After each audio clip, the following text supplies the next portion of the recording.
L'invité de la grande interview ce soir, c'est Nicolas Peter. Il est membre du conseil d'administration du groupe BMW en charge des finances. C'est le numéro 2 du groupe. Il est avec nous en direct depuis la conférence annuelle de BMW. Bonjour Nicolas Peter. Bonsoir Edwige, vous allez bien? Oui, très bien. Et vous, j'imagine que vous allez très bien parce que BMW, vous avez publié vos chiffres, enfin, en partie la semaine dernière et aussi ce matin, avec un bénéfice record de 18 milliards 6, un chiffre d'affaires en hausse de 20% à plus de 142 milliards, une marge opérationnelle que vous voyez entre 8 et 10%. C'est une excellente année pour votre groupe, pour BMW, Nicolas Peter.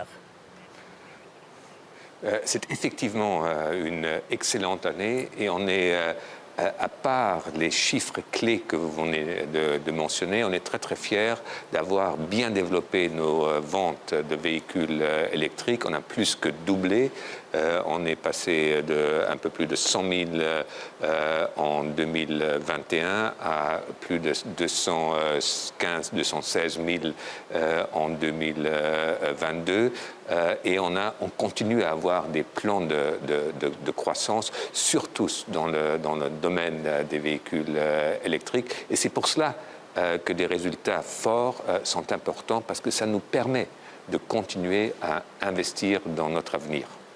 Justement, on va parler d'avenir peut-être dans une seconde, notamment sur la fin des modèles thermiques. On sait qu'en Allemagne, notamment le patron de Volkswagen, votre ami et néanmoins concurrent, a fixé des dates. Vous nous direz comment vous, BMW, vous voyez la fin du modèle électrique. Quand même, encore une petite réflexion d'analyse stratégique autour de vos résultats très bons, encore une fois. Comment vous expliquez que les résultats de l'automobile, dans un contexte si difficile, soient très bons pour l'ensemble du secteur? Premièrement, je pense que surtout le groupe BMW a une très très bonne distribution au niveau global. On est très fort en Europe. L'Europe est notre première région, mais on est également fort aux États-Unis et en Asie. Et en Asie, c'est bien sûr la Chine, mais aussi des marchés comme la Corée ou le Japon. Donc ça, c'est une des raisons. Et la deuxième raison, c'est qu'on a un portefeuille de produits qui était très très demandé. Et ce qui nous a permis de vraiment développer notre portefeuille de commandes. Et tout cela fait que, dans l'ensemble, l'année 2022, avec un résultat net de 18,6 milliards d'euros, était vraiment une excellente année, une année record pour le groupe. Mais au même moment, si on parle de stratégique, ce n'est pas seulement le résultat absolu, mais c'est aussi la marge opérationnelle qui est importante. Notre corridor stratégique, c'est entre 8 et 10% de marge opérationnelle dans le secteur automobile. On était à 8,6. Si vous ajustez par quelques effets qu'on a eu en 2022 à cause de la consolidation de notre joint venture chinois, on était à une marge opérationnelle au-delà de 11%, ce qui montre la qualité du résultat 2022. Ce qui est étonnant, c'est que votre résultat, il est en partie fait par le haut de gamme, voire le très haut de gamme. Et on est dans un contexte, j'imagine c'est le même contexte en Allemagne, un peu partout en Europe, en France évidemment, un contexte avec un pouvoir d'achat qui est en berne. Comment expliquez-vous cette incroyable progression du haut de gamme? C'est un peu paradoxal vis-à-vis de la crise économique que nous traversons. Oui, alors chez nous, on est peut-être un tout petit peu différent d'autres groupes. Effectivement, le haut de gamme s'est très très bien développé avec des produits. On a lancé une nouvelle série 7, on a renouvelé le X7, on va lancer un XM. Rolls-Royce a fait une très très bonne année avec plus de 6000 livraisons en 2022. Mais on a continué aussi à exploiter toute la gamme. On a lancé une X1 en deuxième moitié de 2022. Donc une voiture qui est dans le secteur de la série 1, donc un secteur qui est, si vous regardez notre portefeuille, pas tout à fait en haut, mais qui est extrêmement important pour nous. Et on a vu nos commandes se développer très très bien, surtout qu'on a lancé une X1 tout de suite avec un moteur à 100% électrique. Et c'est pour cela que je pense la qualité du portefeuille, c'est pas seulement, c'est aussi le haut de gamme, mais c'est pas seulement le très très haut de gamme. Oui, quand même 6000 livraisons de Rolls-Royce, c'est quand même impressionnant. Et puis vous avez Mini aussi qui cartonne. Mini se développe très très bien. Là aussi, si vous regardez avec deux voire deux familles de produits, on s'est très très bien développé en 2022. Surtout là aussi, la Mini électrique qu'on produit en Angleterre à Oxford fonctionne très très bien. Et là, on est sur le point de lancer la prochaine génération dans quelques mois, une génération qu'on a développée ensemble avec notre partenaire chinois Great Wall Motors. On reviendra sur l'Angleterre et aussi sur votre partenariat chinois. Un mot très important, il y a tout le débat autour de la fin des modèles thermiques. L'Union européenne, a priori, avait validé que ça soit en 2035. Je recevais Carlos Tavares, le patron de Stellantis, il y a quelques semaines. Pour lui, c'était absolument un nonsense, pour reprendre son expression. Mais en même temps, il s'est mis en ordre de bataille. Beaucoup de constructeurs allemands on dit OK pour 2025, 2026, et puis il y en a d'autres comme Volkswagen et peut-être vous, BMW, où vous dites pas tout de suite, il faut plutôt développer des carburants de synthèse et continuer le modèle thermique. Alors quelle est la position précise de votre groupe de BMW, Nicolas Peter ? Alors notre position est très très claire, c'est la décarbonisation de l'industrie automobile. Mais décarbonisation ne veut pas dire qu'il y a seulement une solution pour atteindre cet objectif. Si vous regardez le groupe BMW, et notre stratégie est très très claire, si vous regardez le développement de nos produits, d'un côté, on est le constructeur en Europe qui a probablement le plus baissé en 2022 les émissions de ces moteurs thermiques. On était clairement en dessous de l'objectif fixé par Bruxelles. Donc ça montre qu'on a beaucoup investi aussi dans la réduction des émissions de nos moteurs thermiques et on va continuer à le faire. Ok, mais est-ce que vous avez est-ce que vous avez une deadline? Est-ce que là, vous pouvez me dire... Non, on n'a pas de deadline et c'est important de ne pas avoir de deadline parce qu'on est un constructeur qui est bien positionné sur tous les marchés mondiaux et les marchés mondiaux se développent avec une vitesse très très différente dans les différents systèmes de motorisation. Si vous regardez notre approche au niveau électrique, on va lancer une série 5 à 100% électrique dans quelques mois. Donc à partir de là, on aura vraiment dans tous les segments qui sont importants pour le groupe, on aura une proposition électrique. Mais pour avoir une offre qui fonctionne pour la majorité des clients, c'est pas seulement le produit, c'est pas seulement la voiture qu'il faut.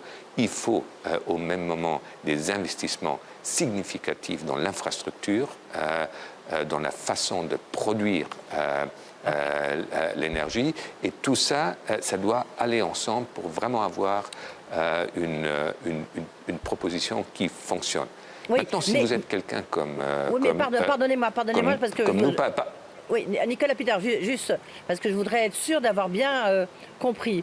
Est-ce que, au-delà de 2035, vous allez continuer à fabriquer des BMW avec des moteurs thermiques et que vous allez vendre au sein de l'Union européenne?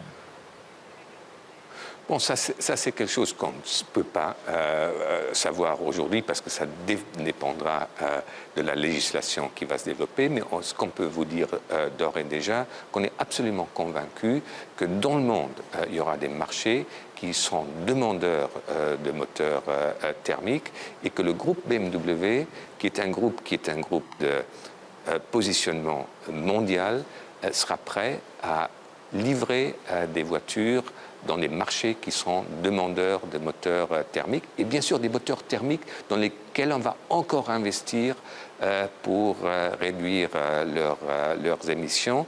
Et au même moment, on investit, on est en train de lancer, on l'a fait il y a quelques semaines, il y avait je pense aussi une belle couverture média, on lance une toute petite flotte de véhicules hydrogène. Hydrogène, c'est un véhicule électrique, mais qui fonctionne avec de l'hydrogène, qui probablement, pas dans les 2, 3, 5 ans à venir, va jouer un rôle clé. Pourquoi? Parce qu'il n'y a pas d'infrastructure pour cette technologie, mais nous, on est absolument convaincus que d'ici 10, 12, 13 ans, il y aura une infrastructure, parce que pour décarboniser, par exemple, l'industrie des poids lourds, il faudra aussi cette technologie. Alors, donc une infrastructure va forcément se développer. Pardonnez-moi d'insister, on connaît le poids évidemment de l'industrie automobile allemande. On dit que ce sont vous, les constructeurs allemands, qui faisaient pression sur la Commission européenne, sur le Parlement européen, pour décaler cette date de 2035, où c'est vrai, on se demande un peu... Enfin, c'est du reste peut-être à cause du Dieselgate, elle est tombée un peu du ciel comme ça.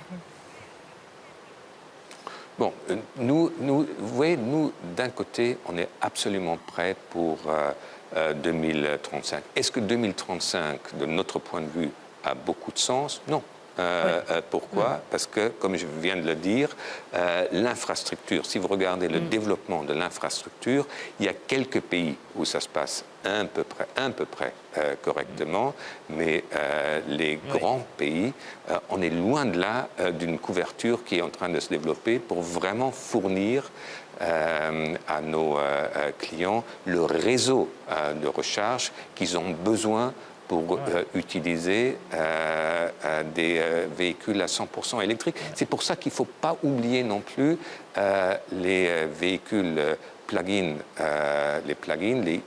les véhicules électriques rechargeables qui jouent aujourd'hui dans beaucoup de marchés un rôle important et qui également aident à réduire les émissions. Donc, pour atteindre l'objectif de la décarbonisation de l'industrie automobile, il n'y a pas qu'une solution, il y a plusieurs solutions et il faut jouer, il faut travailler sur toutes les solutions pour atteindre l'objectif. Vous connaissez votre industrie, l'industrie automobile, évidemment mondiale, européenne et allemande, traverse une transformation sans précédent avec justement la montée de l'électrique. Quel est le coût social chez BMW ou dans l'industrie automobile allemande? Oui, alors premièrement, vous avez absolument raison et on passe une transformation très très profonde, mais aussi passionnante. Passionnante parce que si vous regardez aujourd'hui le positionnement de l'industrie automobile européenne, c'est quand même une industrie qui, au niveau mondial, joue un rôle très très important. Donc, l'Europe a l'intérêt de maintenir cet fort positionnement de son industrie clé. Et pour maintenir cette position, il faut justement pas pour des raisons idéologiques trop vite aller que dans une direction. Il faut d'un côté accepter l'objectif, et l'objectif est par ailleurs partout le même, que ce soit en Asie, aux États-Unis ou en Europe, mais il faut accepter qu'au niveau solution, il n'y a pas qu'une solution, et c'est exactement cette approche qui va aussi préserver des emplois qui sont extrêmement importants en Europe, qui va les préserver en Europe. Oui. Il n'y a pas de licenciement chez BMW?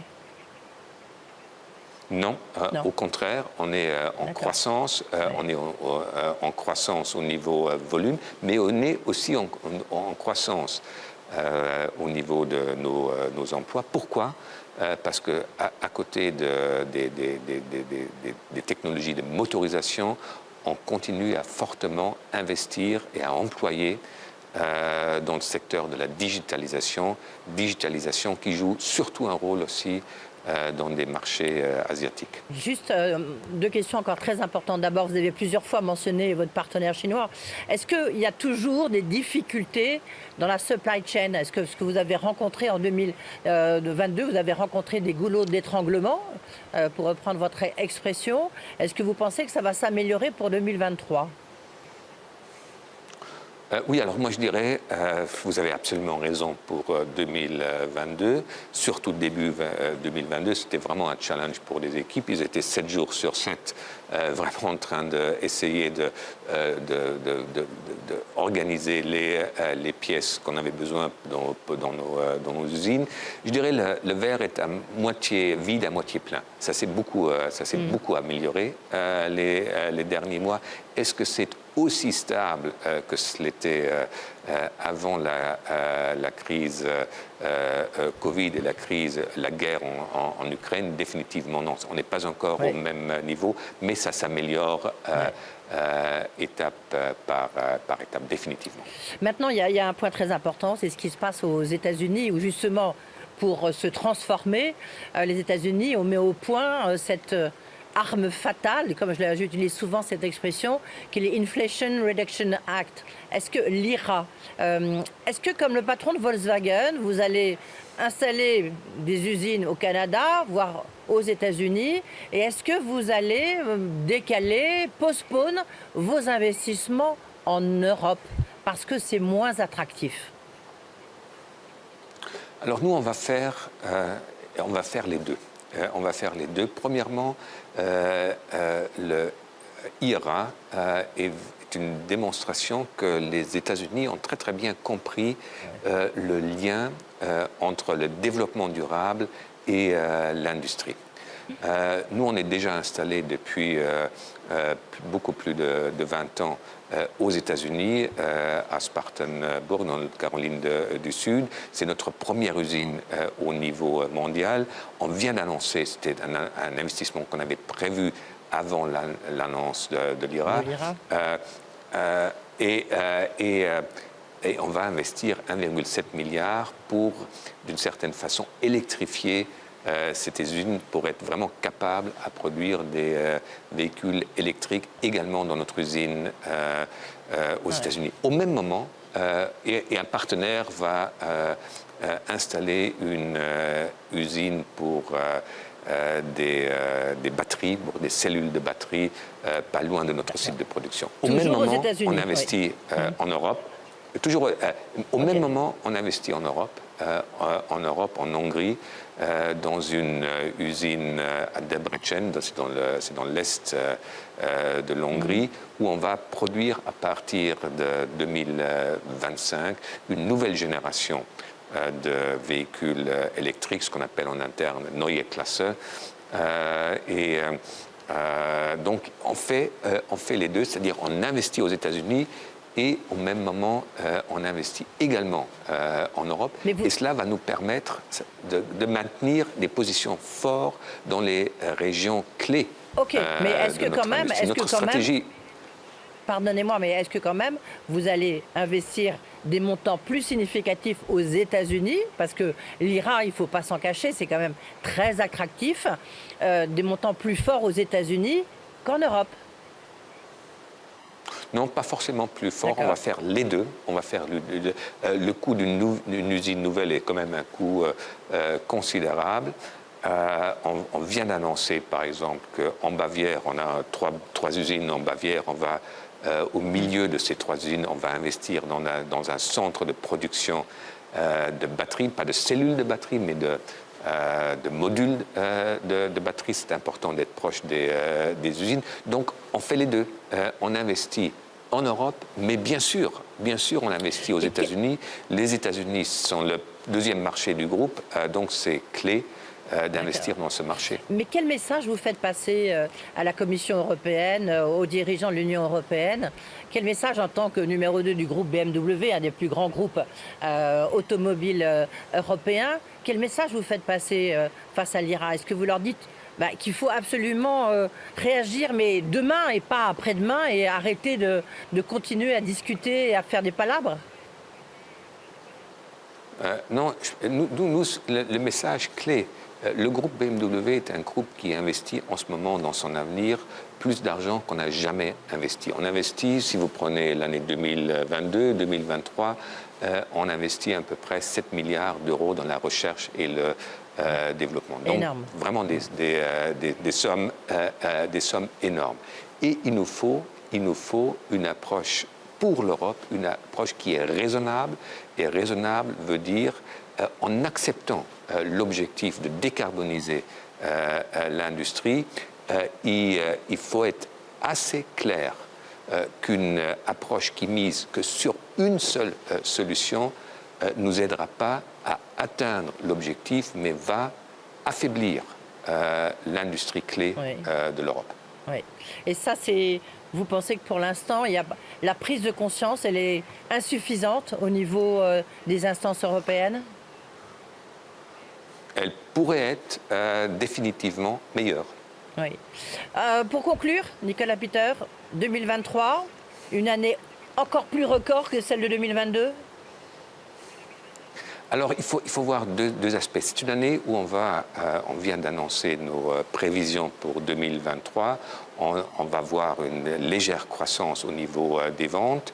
On va encore un peu augmenter notre marge opérationnelle. Donc, pour 2022, on avait dit entre 7 et 9%.